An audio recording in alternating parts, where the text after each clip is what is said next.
성전에 올라가는 노래. 이스라엘은 이제 말하기를 그들이 내가 어릴 때부터 여러 번 나를 괴롭혔도다.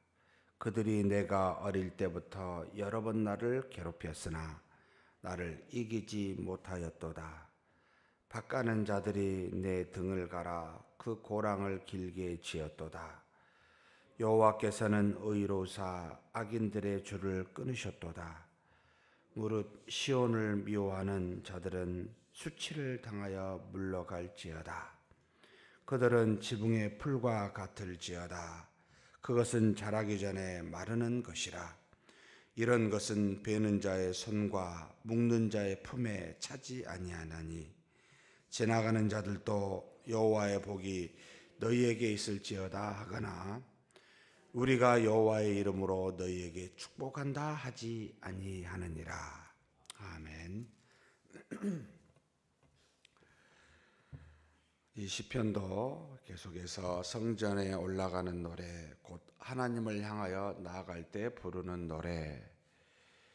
우리가 이렇게 말할 수도 있지만 당시는 흩어져 있는 디아스포라인 이스라엘 백성이 절기 때마다 이스라엘 성전을 향하여 나아갈 때만, 그리고 하나님의 전 예루살렘 성전에 도착하였을 때 그렇게 불렀었던 노래가 바로 계속해서 나오고 있다. 지금 우리는 하나님의 성전, 눈에 보이는 물리적인 성전은 사라지고 곧 우리 몸이, 성령이 계시는 우리 몸이 거룩한 성전이 되어서 이제는 우리는 그 거룩함을 가지고 언제든지 어디서든지 하나님을 만날 수 있기에 사실 이와 같이 하나님을 향해 나아가는 노래를 언제든지 어디서든지 부를 수 있는 그런 상태의 존재들이 되었습니다.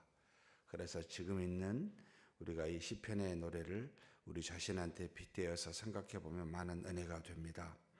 128편은 이스라엘과 그들이라는 두 부류가 나옵니다. 이스라엘은 하나님이 택한 백성들이라는 뜻이요, 그들은 이 이스라엘 백성을 괴롭히는 사람들이라고 보입니다. 아마도 여기 어릴 때 이런 표현이 나오고 괴롭히는 그들 이렇게 봤을 때 이 시편의 기자가 누구인지는 알 수 없지만 가나안 땅을 정복하여 하나님 앞에 섰었던 하나님의 나라 이스라엘 왕국이 세워졌었던 초창기 때부터, 어릴 때부터 주변에 많은 외인들, 믿지 않는 사람들, 이스라엘 백성을 괴롭히는 주변의 민족들, 이 그들이라고 표현되어 있습니다만 이들이 존재하였음을 우리가 보게 됩니다. 곧 이스라엘은, 하나님의 택한 백성은, 지금 그리스도를 믿고 사는 우리들은 항상 주변에 외인들에 의해서, 세상에 의해서, 믿지 않는 사람들에 의해서 많은 고난이 있다라는 것과, 그리고 이 고난이 있지만 하나님께서 그들을 끊으시고 그들은 결코 우리를 이기지 못하게 하신다라고 하는 주제가 이 129편 안에 들어가 있습니다. 그래서 1절부터 살펴보면은 이스라엘은 이제 말하기를 그들이 내가 어릴 때부터 여러 번 나를 괴롭혔다다. 곧 하나님의 택한 백성들이, 하나님의 자녀들이 말하기를 그들이, 주변의 외인들이, 믿지 않는 사람들이 여러 번 어릴 때부터 나를 괴롭혔다, 이렇게 고백하지 않을 수 없는 그런 상황임을 말해주고 있습니다. 어릴 때부터, 바로 이스라엘이 세워졌을 때부터 주변에 괴롭히는 민족이 적어도 5개가 나타납니다. 서쪽에는 블레셋이 있었고, 남쪽에는 에돔이 있었고, 동쪽에는 암몬과 모압 족속이 있었고, 북쪽에는 아람 족속이 있었습니다. 끊임없이 이 소국이었던 이스라엘을 계속해서 괴롭혔었습니다. 그런데 이제 이것을 이렇게 물어보는 것이 더 우리한테 유익이 된 듯 싶습니다. 왜 하나님이 택한 이 백성은 작고 주변의 이웃에 처한 이 외인이라고 하는, 정말로 하나님을 알지 못한 이들은 강할까? 왜 남겨두셨을까? 왜 지속적으로 어릴 때부터 괴롭게 하셨을까? 이게 이제 우리한테의 신앙적 질문입니다. 왜 하나님은 믿는 자는 세상에 소수로 남겨두고 왜 이 세상은 이렇게 악의 판치게 냅두고 그들로 인하여 믿는 자들이 고통을 당하게 하시는 걸까? 이게 이제 이 땅에서 믿음을 가지고 사는 우리들의 고민이요, 하나님께 묻는 질문이기도 합니다. 사실 이 질문은 우리만 갖는 건 아니었습니다. 미가서를 보면 선지자였던 미가가 하나님께 묻습니다. 도대체 우리도 악하지만 더 악한 저들은 왜 남겨놓으셨습니까? 왜 저들로 하여금 덜 악한 하나님의 택한 백성이 괴롭힘을 당해야 됩니까? 고민이 되는 부분이기도 하죠. 우리가 뭘 잘못했기에 악한 사람을 위해서 당해야 됩니까? 하나님 살아계시면 그럴 수 있습니까? 하나님 어디 계십니까? 이렇게 따지기도 하고 묻기도 하는 게 우리의 모습이기도 합니다. 사실 이것은 우리 자신한테 이렇게 물어볼 필요도 있습니다. 왜 거듭난 나에게, 하나님의 자녀된 나에게 아직도 악이 있습니까? 혹시 악을 짓고 싶은 분 계십니까? 아무도 없을 겁니다.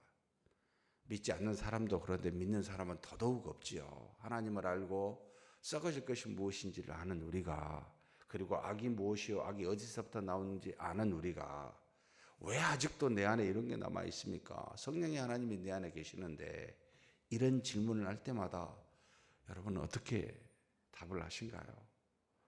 이것이 하나님의 뜻인지는 아시지요? 그렇죠? 하나님이 그렇게 내버려 두신지는 아시죠? 성경 여러 곳에서 하나님이 심지 않는 가라지가 있고 곡식 안 해요. 알곡 안 해요. 뽑으려 하자 뽑지 말라고 두십니다. 때가 되면, 추수할 때가 되면 다 알아서 하시니까. 왜 두시냐는 거예요. 왜 악한 영은 빨리 심판하셔서 영원히 꺼지지 않는 지옥불에 고통당하게 하지 지금 이렇게 내버려 두십니까? 라고 하는 질문이 들지요. 왜 그럴까요? 만약에 저한테는 그냥 이렇게 이해가 됩니다. 그게 없었다면 내가 그러니까 죄로부터 죄인이 되어서 의인이 되고 죄로부터 떠나 의를 향할 수 있는 그렇게 주신 하나님의 은혜를 내가 계속해서 감사할 수 있을까? 아무리 봐도 저는 자신이 없습니다. 어제 주신 은혜, 죄가 없이 오늘을 살았어요. 내일도 그렇게 죄가 없이 살았을 때 나는 죄인이었다는 사실을 깨닫고 하나님 앞에 나와서 감사하며 하나님을 의지하며 계속해서 살까? 이게 자신이 없어요. 그래서 맛 좀 볼래? 너가 얼마나 악했는지를 한번 알아볼래?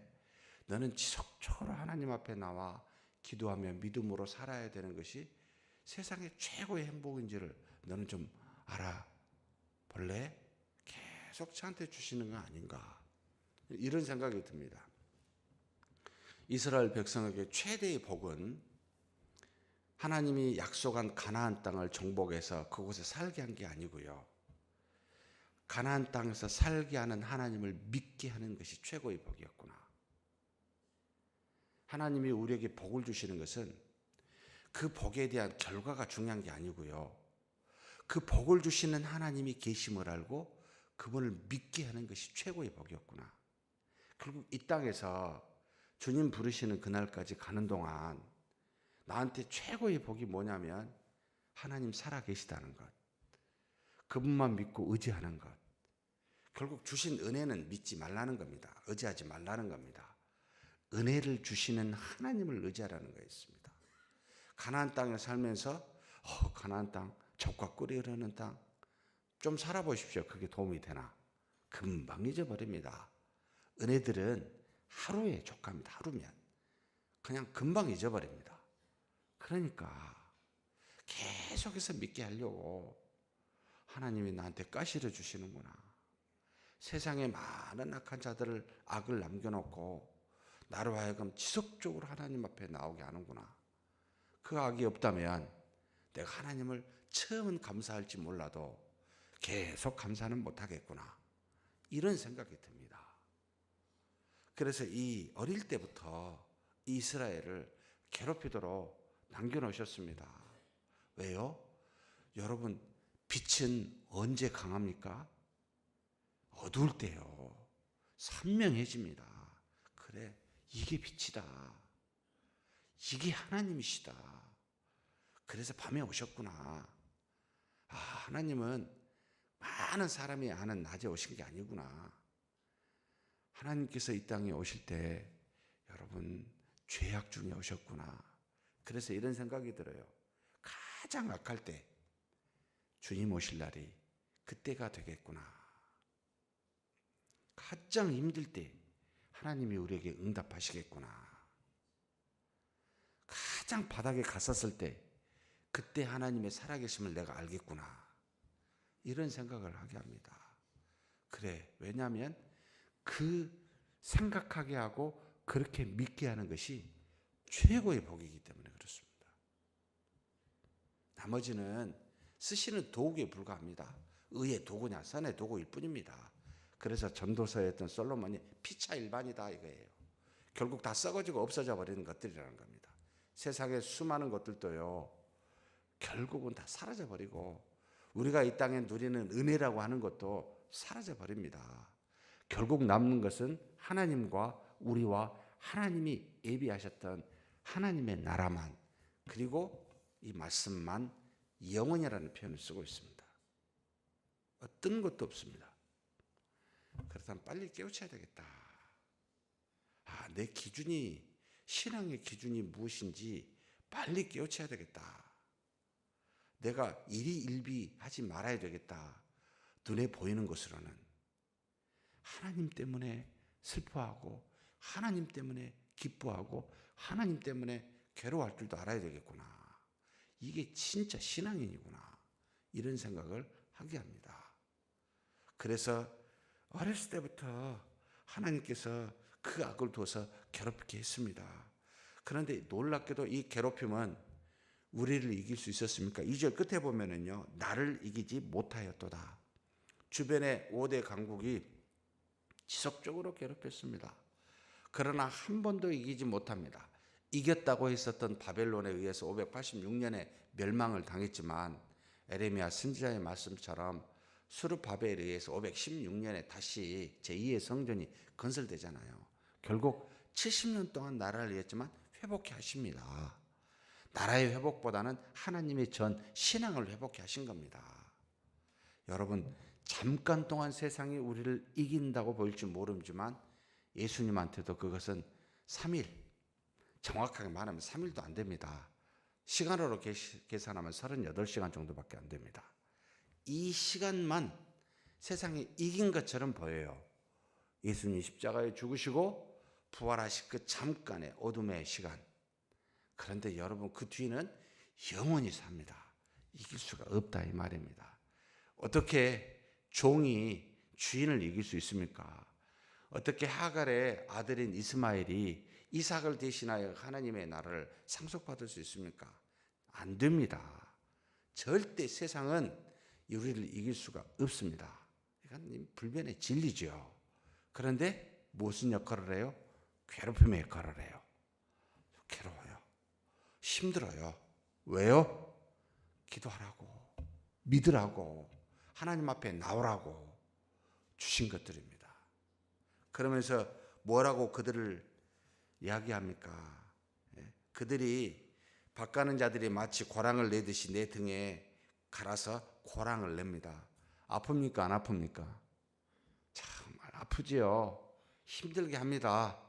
그들이 우리의 등에 고랑을 낼 정도로 우리는 신음하며 고통하긴 합니다. 그런데 이기지 못해요. 뭐라고 그 사람들을 이야기합니까? 하나님께서 의로우사 절대로 의인들의 고난을 돌아보지 않고 외면하신 분이 아닌 의로우신 분이시기에 뭐 한다고요? 악인들의 줄을 끊으시도다. 반드시 악인들을 멸망시키십니다. 그래서 그들을 이렇게 비유합니다. 5절에 무릇 시온을 미워하는 자, 하나님의 백성들을 싫어하는 사람이죠. 하나님의 전을 싫어하는 사람들, 수치를 당하여 물러갈지어다. 수치를 당하게 돼 있습니다. 어떻게 해요? 지금 6절 7절 보니까 지붕의 풀과 같이 비유합니다. 지붕의 풀은 어떻게 되죠? 바로 햇빛을 맞이하기 때문에 말라버리는 거잖아요. 잠깐 폈다가 사라져버리는 것들이라는 겁니다.